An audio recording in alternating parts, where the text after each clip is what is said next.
You do not see us. We are not of you, nor you of us, and yet some of you may feel our pull. We have tied you to a destiny and connected each of you to each other, a string from one to another that pulls and ties and unravels. We are of three, past, present, and future. We are fate.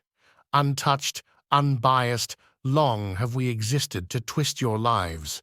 Some fates are less fortunate than others. Some fates only serve the purpose of pushing others towards theirs.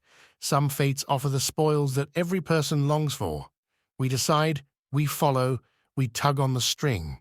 Elliot is late for work today. By our design, he has not awoken from his alarm. Such a trivial device, as if it could change our work. Nevertheless, he tries and tries again. He is not a foolish young man, and like everyone else, he has dreams and goals that he wishes to attain. We know of your desires, your hopes, your wishes. Elliot is only 20 years old, a mere babe in the grand scheme of it all, and yet this world would consider him of age to be called a man.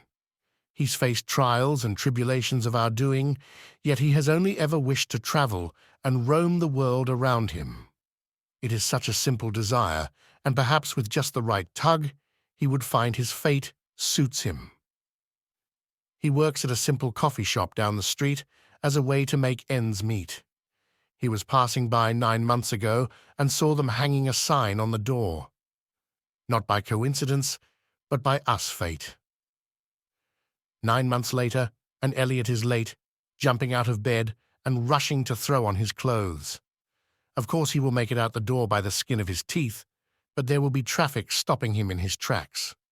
Moms on the way to drop their children off, businessmen heading to work, various people there for various reasons, and all by our design. Elliot will be late to work by exactly 5 minutes and 32 seconds. As he fumbles his way through the door of his work, he runs right into Jack, knocking the coffee Jack is holding all over his shirt. Jack had decided to stop for coffee that morning after he'd had a poor night of sleep and woke up to his coffee pot malfunctioning. He put on his nicest suit, got in the car, and drove to the coffee shop closest to his work downtown.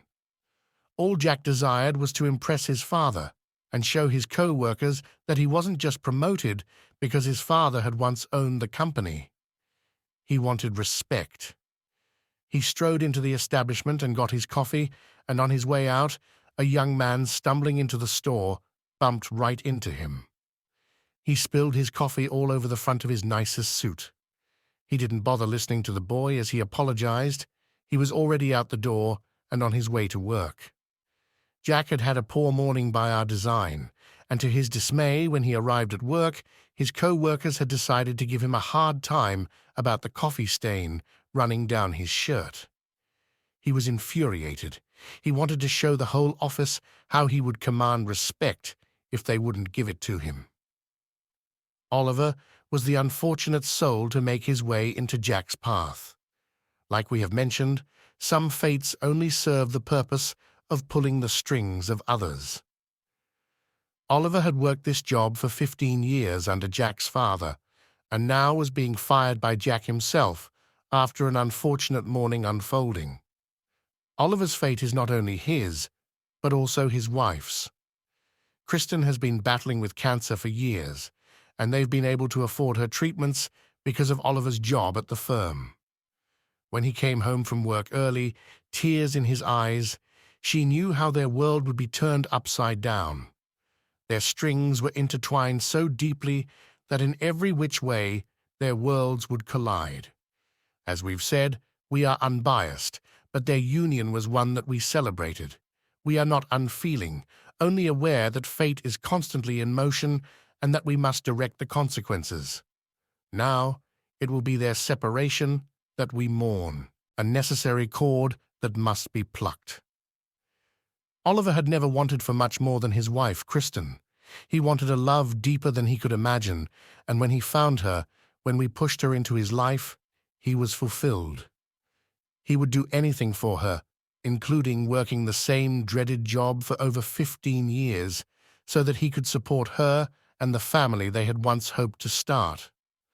Perhaps if they had been fated to have children, things could have been different.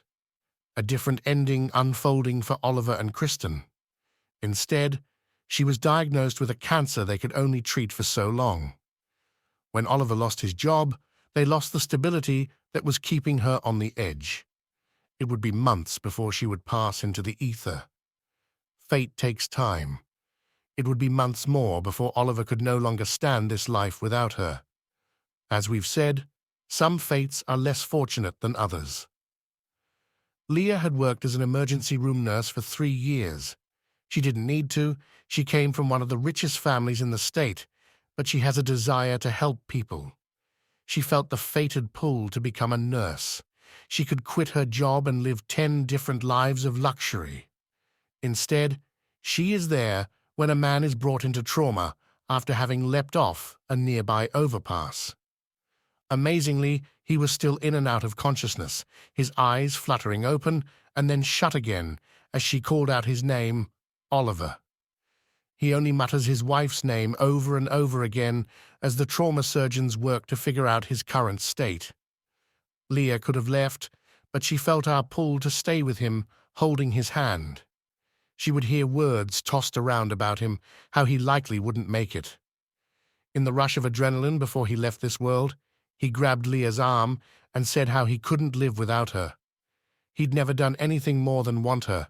He had her, and then she was gone. These words impacted Leah to her core. His eyes were filled with sorrow. She wondered about his wife, the life he had lived, and the life he hadn't lived.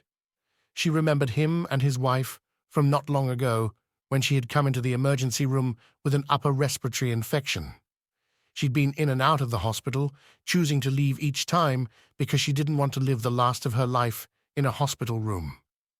But that night, it would be her last. Her fate was chosen, and Leah's fate sent reeling on a different path when she saw the husband come in. Leah didn't leave the hospital until early the next morning, when Oliver's life had too come to an end. Leah was a spectacular young woman. She had only ever wanted to help people. Seeing these two people torn apart by something out of their control was a blow to her heart. She wanted to do something, but didn't know where to start. That morning, she left the hospital and just began walking down the street. In her mind, she was aimless, but we knew where she would go, her path already chosen and her strings already being tugged. She wanders until she feels she can walk no further and finds herself walking into a coffee shop. She sits down at a table when a young man with kind eyes approaches her. He smiles and asks if he can get her anything. Leah does not know how this young man has been burdened, how he lost his parents at a young age, how he fought his way through the foster system, how he works so hard at this small coffee shop to pay his bills and occasionally make somebody smile. She asks him for a small black coffee, and upon his return, she asks him what his dream is, what he wants more than anything in the world. He tells her he wants to travel, he wants to wander, and bring joy to everyone he meets. She smiles at his name tag, the same name as her brother. Elliot watches as the woman leaves and is left in tears when he reads the note she left and a check with enough money to travel the world twice. The note says that life is too short. Elliot's fate was decided, all their lives intertwined. Fate is but a string.